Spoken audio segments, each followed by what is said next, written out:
గత 3 సంవత్సరాలుగా ఫైసల్ సముద్రం అవతల ఉన్నాడు. ఖచ్చితంగా చెప్పాలంటే 1009 రోజులు. రాషా ఆ రోజులన్నీ వేళ్లమీద లెక్కించింది. ప్రతిరోజూ ఒక రాయిని ఎత్తి జ్ఞాపకాల డబ్బాలో వేసినట్లు ఆమె సూక్ష్మంగా లెక్కపెట్టింది. అయినప్పటికీ ఈరోజు 1010వ రోజున ఆమె కాళ్లు తడబడ్డాయి. తల తిరిగినట్లు అనిపించింది. వంటగదిలో నూరిన మసాలా వాసన గొంతులోకి దూసుకొచ్చి వాంతి అనిపించింది. ఆమె నోరు మూసుకుని బాత్రూంకి పరుగెత్తింది.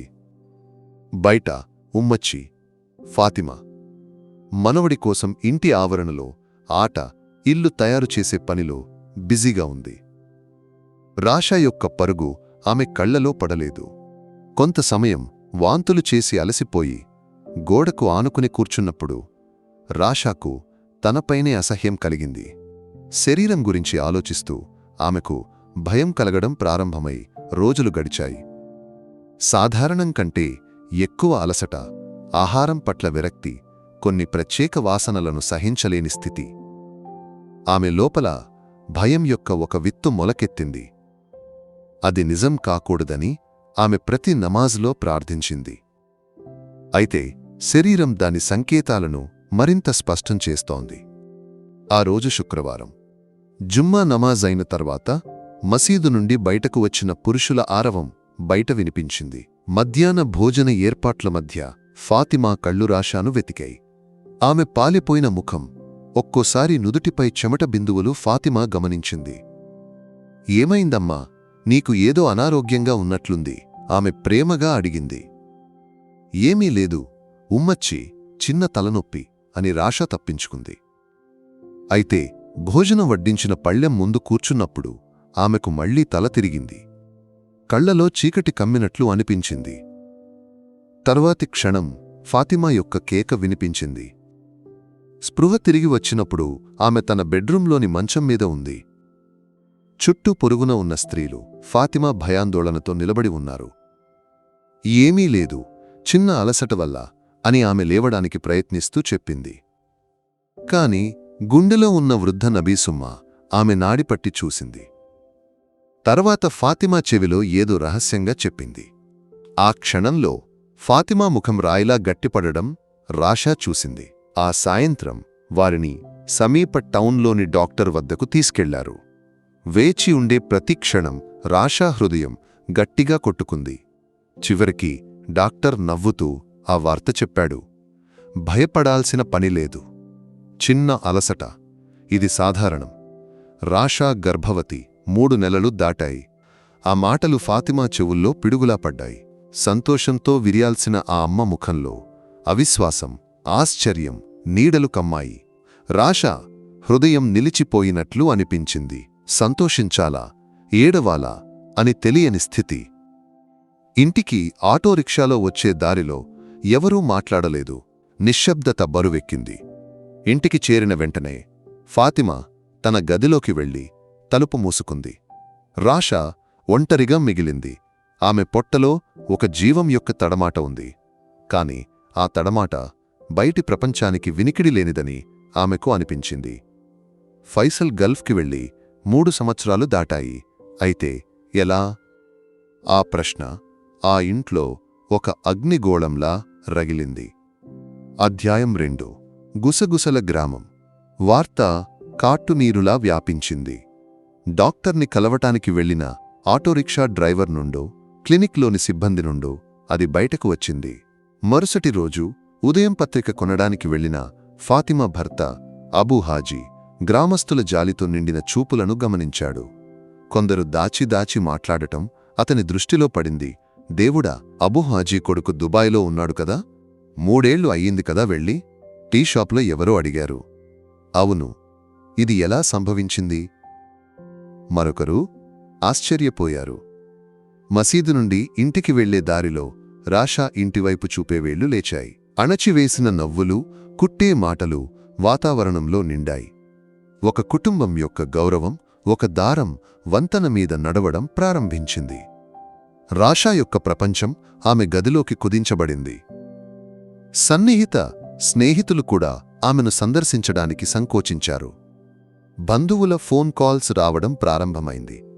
ఏమిటి అమ్మా విన్నది ఏదైనా తప్పు జరిగిందా అనే ప్రశ్నలలో ప్రేమ కంటే ఎక్కువగా దూషణల జల్లెడలు దాగి ఉన్నాయి. ప్రతి కాల్ ఆమె హృదయంలో ఒక బాణంలా గుచ్చుకుంది. సత్యాన్ని చెప్పాలని ఆమె నాలుక తహతహలాడింది. కాని ఫైసల్కు ఇచ్చిన మాట ఆమెను అడ్డుకుంది. ఆ రహస్యం బయటకు తెలిస్తే ఆమె ఆలోచించలేకపోయింది. ఆమె సొంత ఇంటి నుండి ఆమె తండ్రి, తల్లి వచ్చారు. తండ్రి ముఖం కోపంతో బిగుసుకుపోయింది. తల్లి కళ్ళు కన్నీళ్లతో మసకబారాయి. ఏమిటి రాశా ఇది? గ్రామస్తుల ముఖంలోకి చూడలేని స్థితి వచ్చింది. సత్యం చెప్పు. దీనికి బాధ్యుడు ఎవరు? తండ్రి స్వరం కఠినంగా ఉంది. ఆమె పగలగొట్టి ఏడ్చేసింది. నానా, నేను ఎలాంటి తప్పు చేయలేదు. నీవు నన్ను నమ్ము. నా ఫైసల్కు అన్నీ తెలుసు. అతనికి ఎలా తెలుస్తుంది? అతను సముద్రం అవతల ఉన్నాడు కదా. నీవు మమ్మల్ని సిగ్గుపడేలా చేశావు. ఆ మాటలు విని ఆమె తల్లి ఆమెను గట్టిగా కౌగిలించుకుంది. సమాధానపడు, ఆమెతో నెమ్మదిగా అడగవచ్చు. కాని ఆ తల్లి కళ్లలో కూడా సందేహం యొక్క నీడపడింది. ఆమె పూర్తిగా ఒంటరిగా మిగిలింది. ఆమె పొట్టలో వృద్ధి చెందుతున్న బిడ్డ మాత్రమే ఆమెకు తోడుగా ఉంది.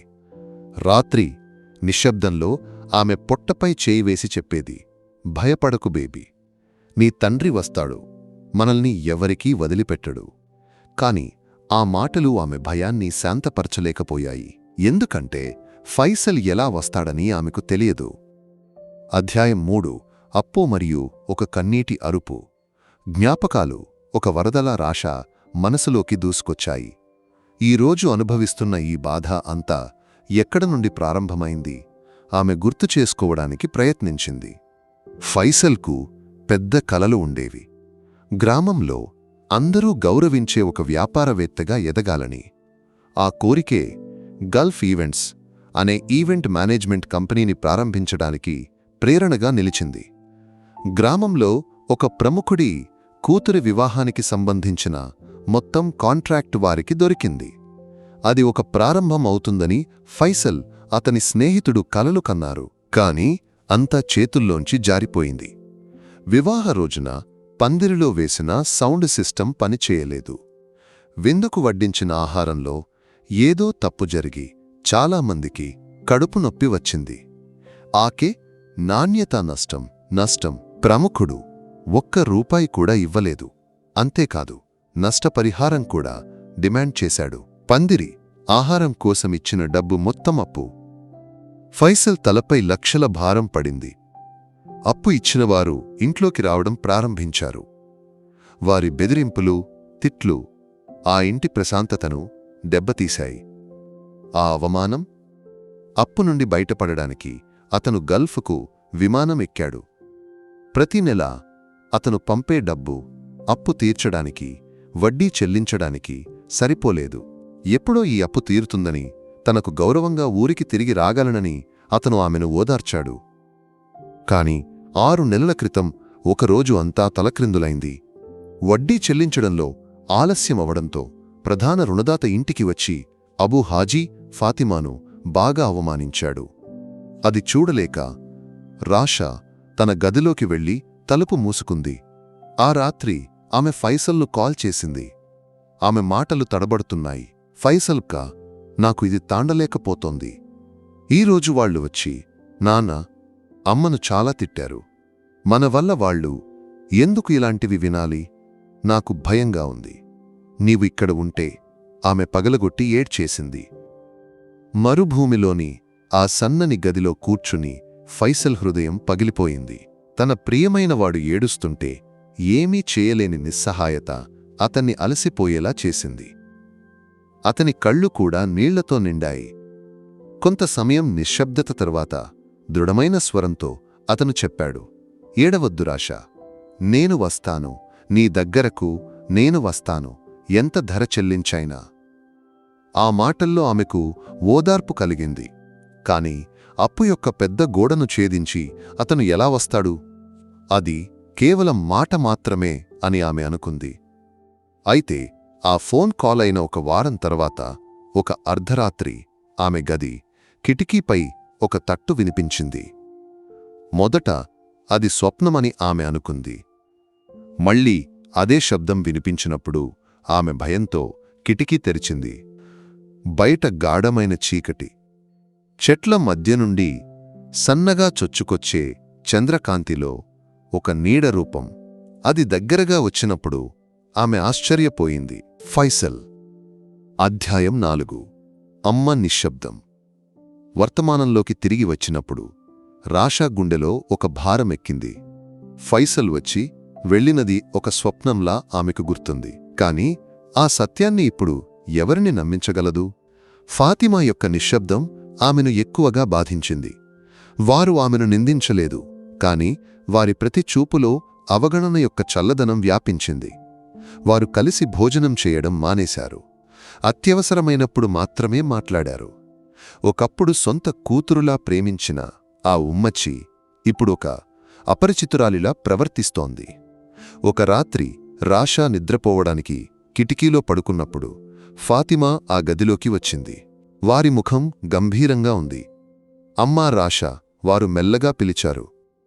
ఆమె లేచి కూర్చుంది. నీతో ఒక విషయం అడగాలి. భయపడకుండా సత్యం చెప్పాలి. రాషా హృదయం నిలిచిపోయినట్లు అనిపించింది. ఈ బిడ్డకు బాధ్యుడు ఎవరు? వారు నేరుగా విషయంలోకి దిగారు. నీవు నా కొడుకు భార్యవి. ఈ కుటుంబం యొక్క గౌరవం ఇప్పుడు నీ చేతుల్లో ఉంది. ఏదైనా తప్పు జరిగిపోయిందా? ఇప్పుడే చెప్పు. మనం ఒక మార్గం కనుగొనవచ్చు. లేకపోతే రేపు గ్రామస్తుల ముందు మనం తలవంచాల్సి వస్తుంది. రాషాకు శ్వాస ఆడనట్లు అనిపించింది. ఆమె కళ్ళు నీళ్లతో నిండిపోయాయి. ఉమ్మచ్చి, నన్ను నమ్మకపోకు. నేను ఎలాంటి తప్పూ చేయలేదు. ఇది ఫైసలక్క బిడ్డ. దేవుడి సాక్షిగా సత్యం. ఫాతిమా ముఖంలో చిన్నగా ఒక నవ్వు కనిపించింది. అతను 3 సంవత్సరాలుగా ఇక్కడ లేడు రాషా. అయితే ఎలా? నీవు చెప్పేది నమ్మడానికి నేను మూర్ఖురాలినని అనుకున్నావా? లేదు ఉమ్మచ్చి, ఇక్క వచ్చాడు. ఆమె చెప్పడం ప్రారంభించింది, కాని మధ్యలో ఆగిపోయింది. ఫైసల్కిచ్చిన మాట ఆమె నాలుకను ఆపింది. వచ్చాడా? ఎప్పుడు? మాకు ఎవరికీ తెలియకుండా నిన్ను కలవడానికి రహస్యంగా వచ్చాడా? ఏమిటి ఈ కథ అమ్మా? రాషాకు సమాధానం లేదు. ఆమె తలవంచి కూర్చోవడం తప్ప ఏమీ చెయ్యలేకపోయింది. ఫాతిమా లేచింది. వెళ్లే ముందు ఆమె చెప్పింది, రేపు ఉదయం నీ తండ్రిని పిలిచి నేను విషయం చెప్తాను. 1. నీవు సత్యం చెప్పాలి, లేకపోతే వారు వచ్చి నిన్ను తీసుకెళ్లనివ్వు. ఈ అవమానాన్ని తాండి ఈ ఇంట్లో జీవించడానికి నాకు వీలు కాదు. తలుపు గట్టిగా మూసి ఆమె బయటకు వెళ్ళినప్పుడు ఆ గదిలోని చీకటి కంటే పెద్ద చీకటి రాషా హృదయంలో నిండింది. ఆమె పూర్తిగా ఒంటరిగా మిగిలింది. రేపు ఉదయం కాకూడదని ఆమె మొదటిసారి కోరుకుంది. అధ్యాయం 5. ఒక రాత్రి యొక్క జ్ఞాపకం. ఫాతిమా వెళ్లిన దారిలో చూస్తూ రాషా అలసిపోయి కూర్చుంది. ఆ గదిలోని చీకటి ఆమెను మింగేస్తున్నట్లు అనిపించింది. ఒంటరితనం యొక్క లోతుల్లో మునిగిపోతున్నప్పుడు ఆమె జ్ఞాపకాలు 6 నెలల వెనక్కి పయనించాయి. ఆశల చంద్రకాంతితో నిండిన ఆ రాత్రికి. ఆ రోజు ఫైసల్ కన్నీళ్లతో తడిసిన ఆ ఫోన్ కాల్ తర్వాత రోజులు నెమ్మదిగా గడిచాయి. ఒక రాత్రి బయట వర్షం ఆగిపోయింది. కిటికీ ద్వారా చల్లని గాలి లోపలికి వస్తోంది. ఏదో శబ్దం విని రాషా ఉలిక్కిపడి మేల్కొంది. ఇంటి వెనుక ఉన్న మామిడి చెట్టు నుండి ఒక మామిడి పడి ఉంటుందని ఆమె మొదట అనుకుంది. కాని కిటికీపై ఎవరో వేలితో మెల్లగా తట్టిన శబ్దం మళ్లీ వినిపించింది. ఆమె హృదయం భయంతో గట్టిగా కొట్టుకుంది. ఈ అర్ధరాత్రిలో ఎవరు? రుణదాతల్లో ఎవరైనా ఉంటారా? ఆమె శ్వాస ఆపుకుని మంచం నుండి లేచింది. వణుకుతున్న చేతులతో కిటికీ పాళిని మెల్లగా తెరిచింది. బయట గాఢమైన చీకటి. చెట్ల మధ్య నుండి సన్నగా చొచ్చుకొచ్చే చంద్రకాంతిలో ఆమె ఆ రూపాన్ని చూసింది. సన్నగా ఎండిపోయిన ఒక రూపం. అది దగ్గరగా వచ్చినప్పుడు, ఆ ముఖం వెలుగులో స్పష్టమైనప్పుడు ఆమె తన కళ్లను నమ్మలేకపోయింది. ఫైసల్ కా. ఆమె స్వరం ఒక సన్నని తడమాటగా బయటకు వచ్చింది. సంతోషం, అవిశ్వాసం, భయం కలిసిన ఒక భావం ఆమెను కప్పేసింది. ఇది స్వప్నమా, లేక తన తలపోతా? ష్, శబ్దం చేయకు. అతను చుండీలపై వేలుపెట్టి మెల్లగా చెప్పాడు. తలుపు తెరవు. ఆమెకు స్పృహ తిరిగి వచ్చినట్లు అనిపించింది. కాళ్లకు జీవం వచ్చినట్లు ఆమె వంటగది వైపు పరిగెత్తింది. శబ్దం చేయకుండా వెనుక తలుపు గడియ తీసింది. తలుపు తెరిచిన వెంటనే ఫైసల్ లోపలికి వచ్చి ఆమెను గట్టిగా కౌగిలించుకున్నాడు. అతని గుండెలపై ముఖం అదిమి ఆమె పగలగొట్టి ఏడ్చేసింది. అతని చొక్కాలో మరుభూమి వాసన ఉంది. అతని హృదయ స్పందన శబ్దం ఆమెకు వినిపించింది. అది నిజం. తన ఫైసల్ కావచ్చాడు. ఎలా? ఇక్కడికి ఎలా వచ్చావు? ఆమె వితుంబుతూ అడిగింది. నేను వస్తానని చెప్పాను కదా. అతను ఆమె కన్నీళ్లను తుడిచి చెప్పాడు. నీ ఏడుపు విని నాకు అక్కడ నిలబడలేకపోయింది. కంపెనీలో తన తల్లికి అనారోగ్యమని అబద్ధం చెప్పి కొన్ని రోజుల సెలవు తీసుకున్నాడు. చేతిలో ఉన్న చిన్న సొమ్ముతో టికెట్ తీసుకున్నాడు. ఎయిర్పోర్ట్ నుండి తీసుకొచ్చినది అతని అత్యంత విశ్వసనీయ స్నేహితుడు జమాల్ మాత్రమే. రుణదాతలకు తెలియకుండా ఈ రహస్య రాక. వారు తెలిస్తే అతన్ని ఊరిలో కదలనివ్వరు. ఈ సత్యాలన్నీ ఒక్క శ్వాసలో అతను చెప్పాడు. రాషా అతన్ని ఆశ్చర్యంగా చూస్తూ నిలబడింది. తనకోసం ఇంత పెద్ద సాహసం చేశాడని ఆలోచించినప్పుడు ఆమె హృదయం నిండిపోయింది. ఆ ఇంటిపై అంతస్తులో ఎవరూ ఉపయోగించని దుమ్ముపట్టిన గది వారి రహస్య సంకేతంగా మారింది. పగలంతా ఫైసల్ ఆ గదిలో దాక్కుని ఉండేవాడు. రాత్రి ఇంట్లో అందరూ నిద్రపోయిన తర్వాత రాషా పైకి వెళ్లేది. ఎవరూ చూడకుండా ఆమె తీసుకెళ్లే ఆహార పొట్లల్లో ప్రేమ నిండి ఉండేది. అది ఒక విచిత్రమైన జీవితం. భయం, ప్రేమ కలిసిన రోజులు. బయట ఎవరికాళ్ల శబ్దం వినిపించినా వారి హృదయం నిలిచిపోయేది. తలుపు మీద ఎవరైనా తట్టినా వారు ఒకరినొకరు చూసి శ్వాస ఆపుకుని కూర్చునేవారు. కాని ఆ భయం మధ్యలో కూడా వారు ప్రేమించారు. విరహం యొక్క బాధలో కరిగిపోయిన రాత్రులకు వారు ప్రతీకారం తీర్చారు. అణచివేసిన నవ్వులు, రహస్యాలతో ఆ గది నిండిపోయింది. సంవత్సరాలుగా చెప్పడానికి మిగిలినవన్నీ వారు చెప్పుకున్నారు. ఈ అప్పు అంతా ఎప్పుడు తీరుతుంది ఫైసలక్కా? ఒక రాత్రి ఆమె అతని గుండెపై తల ఆనించి అడిగింది. నేను ఇంకా ఎక్కువ కష్టపడతానమ్మా. ఓవర్ టైం తీసుకున్నా అన్నీ తీర్చేస్తాను. తర్వాత నాకు త్వరగా తిరిగి రావాలి. నీతో ఇలా భయపడకుండా జీవించాలి. అతని కళ్లలో కలల తడుకు ఉంది. వారు తమ భవిష్యత్తు గురించి మాట్లాడుకున్నారు. అప్పులన్నీ తీర్చి, చిన్న ఇల్లు కట్టి, పిల్లలతో సంతోషంగా జీవించడం గురించి. ఆ కలలే వారికి బలమిచ్చాయి. ఆ రహస్య జీవితంలో ఎప్పుడో ఒక కొత్త జీవనం వారి మధ్యకు వచ్చింది. భయం, అభద్రతా భావన మధ్యలో ప్రేమ విత్తిన విత్తు. ప్రపంచం తెలియకుండా వారు పంచుకున్న ప్రేమ యొక్క సంకేతం. సుమారు 1 నెలపాటు అతను అక్కడ ఉన్నాడు. 30 రోజులు 30 యుగాలలా వారికి అనిపించాయి. ప్రతి క్షణం విలువైనది. అధ్యాయం 7 తిరుగు ప్రయాణం. వెళ్లే రోజు వచ్చింది. ఆ వార్త విన్నప్పుడు రాషా హృదయం బద్దలైపోయింది. ఈ సంతోషం ఇంత త్వరగా ముగుస్తుందని ఆమె అనుకోలేదు. వెళ్లొద్దు ఇక్క, ఇంకొంత ఆలస్యం చేసి వెళ్ళు, ఆమె ఏడుస్తూ చెప్పింది. అలా చెప్పొద్దు రాషా. అతను ఆమెను ఓదార్చాడు. సెలవైపోయింది. నేను వెళ్ళకపోతే ఈ ఉద్యోగం కూడా పోతుంది. అప్పుడు మనం అప్పు ఎలా తీర్చుకుంటాం?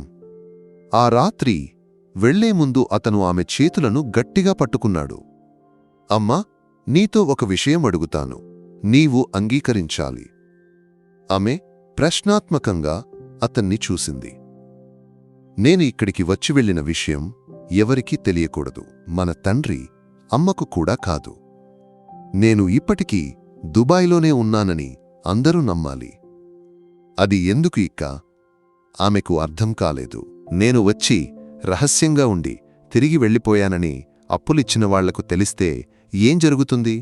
ఊరివాళ్ల ముందు నేను భీరువుని అవుతాను. అప్పులకు భయపడి పారిపోయినవాడని వాళ్ళు అంటారు. ఆ అవమానం నాకు భరించలేనిది. అందుకన్నా మేలు నేను ఇక్కడకు వచ్చినట్లే లేదని వాళ్ళు అనుకోవడమే. నీవు నాకు మాట ఇవ్వు. ఈ రహస్యాన్ని నీవు ఎవరితోనూ చెప్పవని. అతని ముఖంలోని నిస్సహాయత చూసినప్పుడు ఆమెకు వ్యతిరేకించే శక్తి లేకపోయింది. కన్నీళ్లతో ఆమె అతనికి మాట ఇచ్చింది. ఆ రాత్రి మధ్యాహ్నం జమాల్ మళ్లీ వచ్చాడు. ఎవరూ చూడకుండా నీడలా కారులో ఎక్కి చీకటిలో మాయమయ్యాడు. రాషా హృదయంలోని ఒక భాగాన్ని తీసుకెళ్లినట్లు ఆమెకు అనిపించింది. ఆమె మళ్లీ ఒంటరిగా మిగిలింది. కాని ఈసారి ఆమె హృదయంలో ఒక రహస్యం, గర్భంలో ఒక జీవనాడి ఉండిపోయాయి. అధ్యాయం 8. ఇప్పటి అగ్ని. జ్ఞాపకాల నుండి రాషా ఉలిక్కిపడి మేల్కొంది. ఫాతిమా మాటలు ఆమె చెవుల్లో మార్మోగుతున్నాయి. రేపు ఉదయం నీ తండ్రిని పిలిచి నేను విషయం చెప్తాను. లేదు, ఫైసల్కు ఇచ్చిన మాటను ఆమె ఉల్లంఘించలేదు. ఆ రహస్యం బయటపడితే అది తన ప్రియమైనవాడి గౌరవాన్ని గాయపరుస్తుంది. అప్పులు ఇచ్చిన వాళ్ల నుండి మరిన్ని సమస్యలు తలెత్తుతాయి. అందుకన్నా ఈ అవమానాన్ని ఆమె ఒంటరిగా భరించడమే మేలు. తన నిర్దోషత్వాన్ని ఫైసల్ ఎప్పుడో ఒకరోజు ప్రపంచానికి చాటి చెప్పుతాడని ఆమె నమ్మింది. ఆ విశ్వాసంతోనే ఆమె పట్టుదలతో నిలబడగలిగింది. ఆమె లేచి ముఖం కడిగింది. అద్దంలో చూసినప్పుడు కన్నీళ్లతో కలుషితమైన కళ్ళు, రంగు మసకబారిన ముఖంతో ఒక అమ్మాయిని చూసింది. కాని ఆమె లోపల ఒక నిశ్చయం బలపడింది. ఏం జరిగినా సత్యాన్ని తాత్కాలికంగా ఆమె చెప్పదు. బయట ఉదయం వెలుగడం మొదలైంది. శుభబాంగ్ శబ్దం దూరం నుండి వినిపించింది. వెంటనే అబుహాజీ దగ్గుతూ గది నుండి బయటకు వచ్చే శబ్దం ఆమె విన్నది. అతను ఫోన్ తీసుకుంటున్నాడని ఆమెకు తెలుసు. బహుశా తన తండ్రిని పిలవటానికి కావచ్చు. రాషా గుండె బలంగా కొట్టుకుంది. తుఫాను ముందు శాంతంలాంటిది ఆ ఇంట్లో నిశ్శబ్దం. ఇక ఏం జరుగుతుందో ఆమెకు ఏమాత్రం తెలియదు. ఆమె తన గర్భంపై చేయి వేసి ప్రార్థించింది. ఓ దేవుడా, నీవు తోడుగా ఉండు. మరుసటి రోజు ఉదయం రాషా తండ్రి సులైమాన్, తల్లి ఆయిషా ఆ ఇంటి గుమ్మం దాటి వచ్చినప్పుడు వారి ముఖాలపై మునుపటి రోజు అవమానం యొక్క నీడపడింది. సులైమాన్ ముఖం గట్టిరాయిలా ఉంది. ఆయిషా కళ్ళు కన్నీళ్లతో వాచిపోయాయి. వారు రాషా ఇంటి ముంగిలిలోకి, న్యాయస్థానంలోకి అడుగుపెట్టిన గంభీరతతో అడుగుపెట్టారు. లోపల హాలులో అందరూ కలిసి కూర్చున్నారు. ఒకవైపు అబుహాజీ, మౌనంగా ఉన్న ఫాతిమా, మరోవైపు సులైమాన్, ఆయిషా. వారి మధ్యలో నేరస్తురాలిలా తలవంచుకుని రాషా కూర్చుంది. మొదట మాట్లాడినది సులైమాన్. అతని స్వరం బరువుగా ఉంది. అబు, ఫాతిమా, నా కూతురు ఏదైనా తప్పు చేసి ఉంటే దానికోసం తలవంచడానికి నేను సిద్ధంగా ఉన్నాను. కాని నాకు సత్యం తెలియాలి. రాషా, చివరిసారిగా అడుగుతున్నాను, దీనికి బాధ్యుడు ఎవరు? అందరి కళ్ళు ఆమె వైపు. ప్రతి చూపు ముల్లులా గుచ్చుకుంది. ఆమె నెమ్మదిగా తల ఎత్తింది. ఆమె స్వరం సన్నగా ఉన్నా దానిలో దృఢత ఉంది. నేను ఎటువంటి తప్పూ చేయలేదు నాన్నా. ఇది ఫైసల్ బిడ్డ. అసంభవం. సులేమాన్ గట్టిగా అరిచాడు. అతను ఇక్కడ లేక 3 ఏళ్లయింది. ఆధారం లేని ఈ మాటల్ని మేము ఎలా నమ్మగలం? నీవు మమ్మల్ని అందర్నీ మూర్ఖులుగా చేస్తున్నావా? ఆమె నిశ్శబ్దంగా కన్నీళ్లు కార్చింది. ఆమెకు ఏ ఆధారం ఇవ్వగలదు? ఎవరూ చూడని ఆ కలయికకు ఆకాశం, భూమి, చంద్రుడు, నక్షత్రాలు తప్ప ఇంకెవరు సాక్షి? అబుహాజీ జోక్యం చేసుకున్నాడు. సులైమాన్, మనం కోపంతో ఏం లాభం? ఊరివాళ్లు ఇప్పటికే ఏవేవో మాటలు మొదలుపెట్టారు. ఈ పరిస్థితిలో ఆమె ఇక్కడ ఉండటం ఎవరికీ మంచిది కాదు. మరిన్ని అవమానాలు వస్తాయి. సులైమాన్ క్షణం ఆలోచించి తీర్పు చెప్పినట్లు చెప్పాడు. ఆమె ఇక్కడ ఉండకూడదు. ఇప్పుడు నా ఇంటికి కూడా తీసుకెళ్లడం లేదు. తాత్కాలికంగా నా సోదరి ఇంటికి వెళ్ళి ఉండని, ప్రజల కళ్ళ నుండి కొంత దూరంగా ఉండని. ఈ విషయంలో తీర్మానం జరిగే వరకు ఆమె అక్కడ ఉంటే సరిపోతుంది. అది ఒక గడ్డపారిపోవడం లాంటిది. సొంత ఇంటి నుండి, భర్త ఇంటి నుండి ఆమెను దూరం చేయడానికి తీసుకున్న నిర్ణయం. ఆయిషా గుండె చీలిపోయేలా ఒక ఏడ్పు బయటపడిన సులైమాన్ కఠినమైన చూపులో అది ఆగిపోయింది. రాషా షాక్తో అందరినీ చూసింది. ఆమె వైపు ఎవరూ మాట్లాడలేదు. ఆమె కళ్ళు ఫాతిమాను వెతికాయి. ఒక్క మాటైనా ఆ అమ్మ ఆమె కోసం చెప్పి ఉంటే అని ఆమె కోరుకుంది. కాని వారి ముఖం శూన్యంగా ఉంది. ఆ రోజు మధ్యాహ్నమే రాషా బ్యాగ్ తీసుకుని ఆ ఇంటి నుండి బయటకు వచ్చింది. కొన్ని బట్టలు తప్ప మరేమీ తీసుకోలేదు. ఎవరూ చూడకుండా ఫైసల్ ఒడిమరగా ఉన్నప్పుడు సముద్ర తీరం నుండి తీసుకొచ్చిన ఒక చిన్న శంఖం మాత్రం ఆమె గుడ్డలో చుట్టి తీసుకుంది. అదే ఆమెకు ఏకైక ఆశ్వాసం. వీడ్కోలు చెప్పడానికి ఎవరూ రాలేదు. ఆయిషా ఆమెను కౌగిలించుకుని ఏడ్చింది. అంతా సరిదిద్దుకుంటుంది కూతురు అని చెప్పినా ఆ మాటల్లో విశ్వాసం లేదు. సులైమాన్ ఏమీ మాట్లాడకుండా బయటకు చూస్తూ నిలబడ్డాడు. సమీపంలోని పట్టణంలో ఉన్న అమ్మమ్మ, సులైమాన్ సోదరి ఇంటికి ఆమెను తీసుకెళ్లారు. అమ్మమ్మ ప్రేమగల స్త్రీ, కాని ఆమె కూడా సమాజంలో ఒక భాగమే. చెడ్డపేరు తెచ్చిన అమ్మాయిని నా తలపై పెట్టాడు దేవుడు అన్న భావం ఆమె ముఖంలో ఉంది. ఆమెకు వెనుక వైపు ఒక చిన్న గది ఇచ్చారు. అది ఆమె కొత్త జైలుగా మారింది. ఇంటి పనుల్లో ఆమె సహాయం చేసింది, కాని ఎవరూ ఆమెతో మనస్ఫూర్తిగా మాట్లాడలేదు. ఎప్పుడూ ఒక దూరం పాటించారు. రాత్రిళ్ళు అమ్మమ్మ ఫోన్లో బంధువులతో ఆమె గురించి ఫిర్యాదు చేయడం ఆమె వినేది.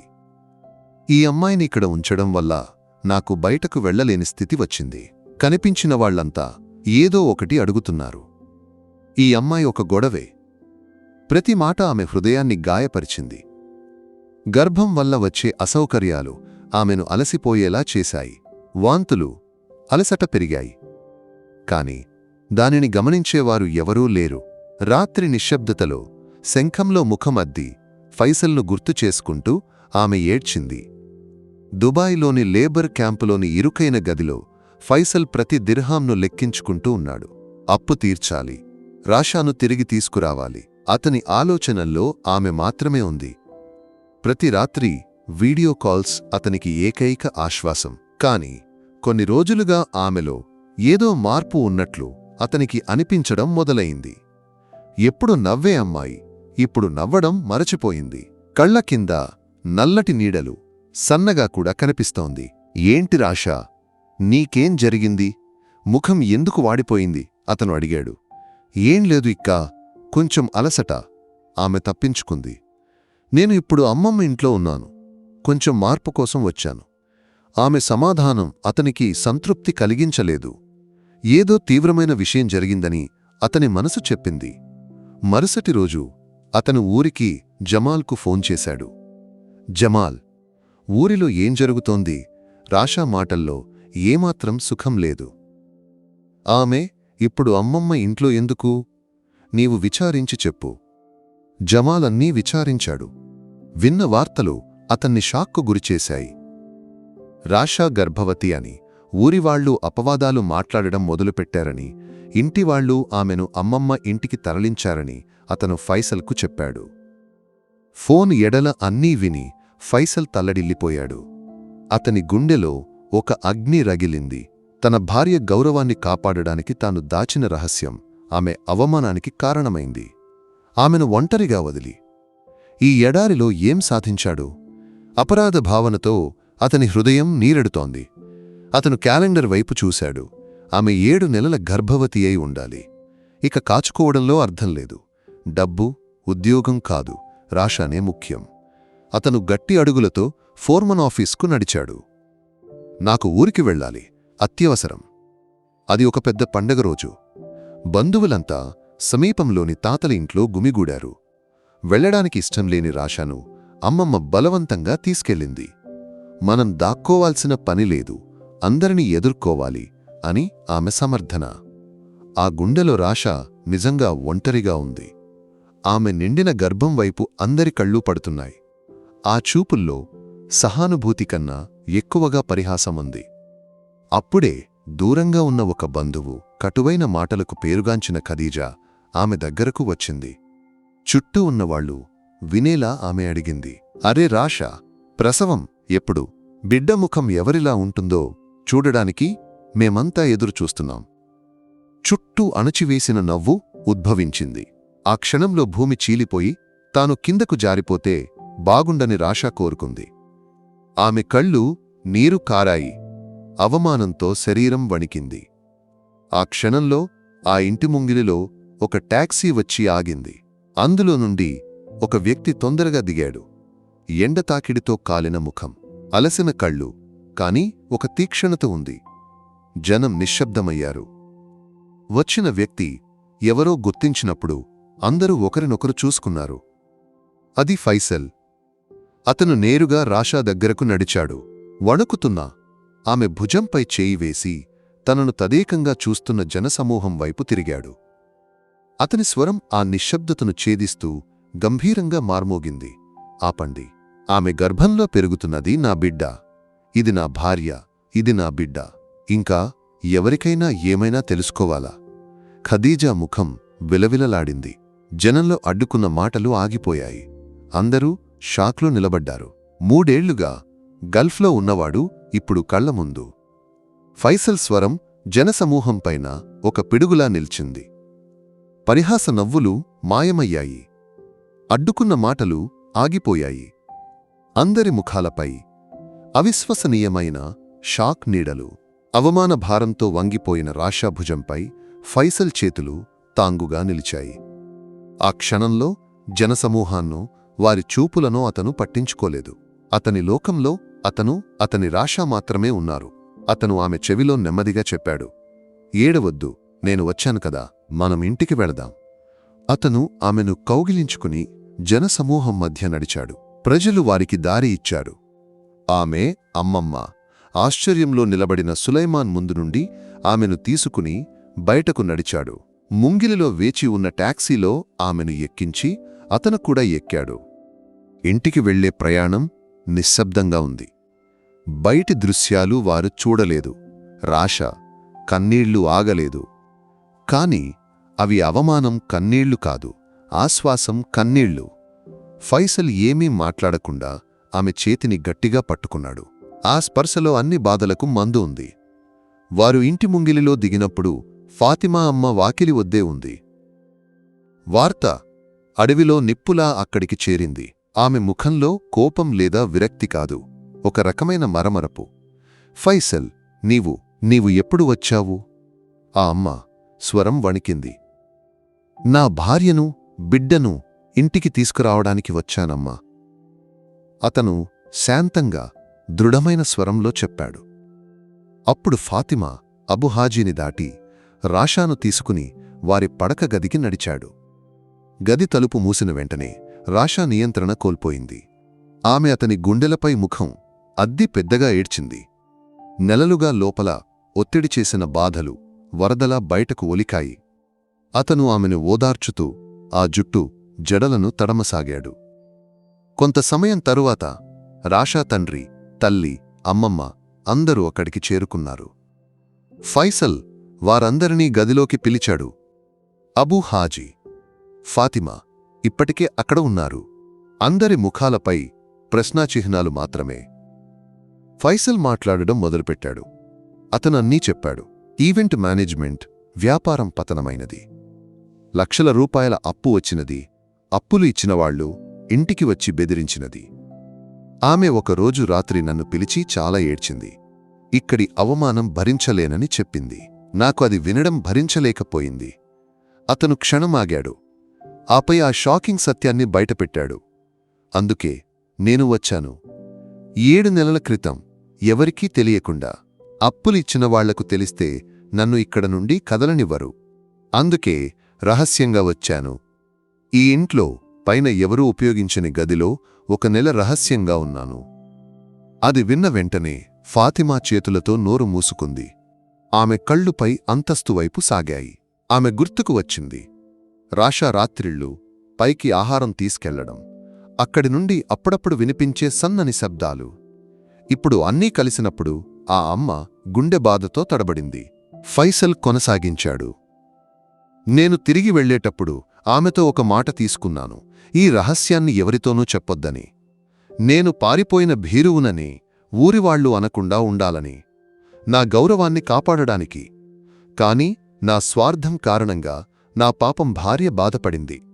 ఆమె అనుభవించిన ప్రతి అవమానానికి నేనే కారణం. తప్పు చేసింది నేనే. అతని స్వరం వణికింది. గదిలో పూర్తి నిశ్శబ్దం. ప్రతి ఒక్కరి లోపల అపరాధ భావన యొక్క అగ్ని రగిలింది. ఫాతిమా రాషాను కౌగిలించుకుని, నా కూతురు, ఈ అమ్మను క్షమించు. నిన్ను అర్థం చేసుకోలేని ఈ మూర్ఖురాలిని క్షమించు అని ఏడ్చింది. సులైమాన్ తన కూతురు ముఖంలోకి చూడలేక అవమానంతో తలవంచాడు. అసలు కథ ఇంటివాళ్లకు తెలిసింది. నెమ్మదిగా ఆ వార్త బయటి ప్రపంచానికి కూడా తెలిసింది. ఫైసల్ పారిపోలేదు. అతను మరుసటి రోజే ప్రధాన అప్పు ఇచ్చినవాడిని కలిశాడు. నేను ఇక్కడే ఉన్నాను, ఎక్కడికి పోను, నాకు కొంత సమయమివ్వండి. మీ ప్రతి పైసాను కష్టపడి తిరిగి ఇస్తాను. అతని ధైర్యం, భార్యపై ప్రేమ చూసి కఠినంగా మాట్లాడినవారి మనస్సు కూడా కరిగింది. అతన్ని అపవాదం చేసిన సమాజం అతన్ని గౌరవంగా చూడడం మొదలుపెట్టింది. అబు హాజీ, సులైమాన్ తమ తప్పుకు పశ్చాత్తాపం చేశారు. వారిద్దరూ కలిసి తమ వద్ద ఉన్న సంపాదనతో అప్పు యొక్క పెద్ద భాగాన్ని తీర్చారు. ఇక గల్ఫ్కు వెళ్లనని ఫైసల్ నిర్ణయించాడు. జమాల్ సహాయంతో ఆ చిన్న పట్టణంలో ఒక డెలివరీ సర్వీస్ ప్రారంభించాడు. అది చిన్న ప్రారంభం, కాని ఆ ప్రారంభానికి అతని కుటుంబం మొత్తం మద్దతు ఉంది. నెలలు గడిచాయి. రాషా ఒక ఆడపిల్లకు జన్మనిచ్చింది. ఆ రోజు బిడ్డకు నూలుకట్టు వేడుక. ఇల్లు జనంతో నిండిపోయింది. కాని ఈసారి ఎవరి ముఖంలోనూ పరిహాసం లేదా సహానుభూతి కాదు, నిజమైన ఆనందం మాత్రమే. రాషా దేవదూతలా అలంకరించుకుని బిడ్డను ఎత్తుకుని జనంలో నిలబడింది. ఫైసల్ చిరునవ్వుతో అతిథులను స్వాగతించాడు. ఫాతిమా, ఆయిషా మనవరాలిని కొంచెం కొంచాడుతూ ఉన్నారు. అప్పుడే ఖదీజా ముందుకు వచ్చింది. ఒకప్పుడు ఆమెను అత్యంత అవమానించిన అదే స్త్రీ. ఆమె బిడ్డ బుగ్గపై ప్రేమగా చిటికె వేసింది. మాషా అల్లా, బిడ్డ కళ్ళు తండ్రివిలాంటివే. అది విని అందరూ నవ్వారు. అది ఒక కొత్త ప్రారంభం. ఆ రాత్రి గదిలోని మసక వెలుగులో తొట్టిలో నిద్రిస్తున్న కూతురిని చూస్తూ వారు కూర్చున్నారు. కిటికీ గుండా చంద్రకాంతి లోపలికి పరవళ్లు తొక్కింది. ఫైసల్ రాషా చేతులను పట్టుకున్నాడు. రాషా, చూడు, అతను కిటికీ బయటకు చూపాడు. అప్పుడు మన రహస్యానికి సాక్షిగా ఉన్న అదే చంద్రకాంతి ఈరోజు మన కూతురిని చూడడానికి వచ్చింది. అతను బిడ్డ నుదుటిపై తడమాడాడు. మనం ఈ బిడ్డకు ఖమర్ అని పేరు పెడదాం, చంద్రుడు. అతను రాషా కళ్లలోకి చూశాడు. ఆ కళ్లలో ఆనంద సముద్రం ఉరకలు వేస్తోంది. మనం అన్ని చీకట్లను భరించింది ఈ చంద్రకాంతి ఉదయాన్ని చూడ్డడానికే. వారి జీవితంలో తుఫాను తొలగిపోయింది. బాధ, అవమానాల సముద్రాన్ని దాటి వారు ప్రేమ ఒడ్డున చేరారు. అక్కడ వారికోసం మాత్రమే చంద్రకాంతి విరబూసింది.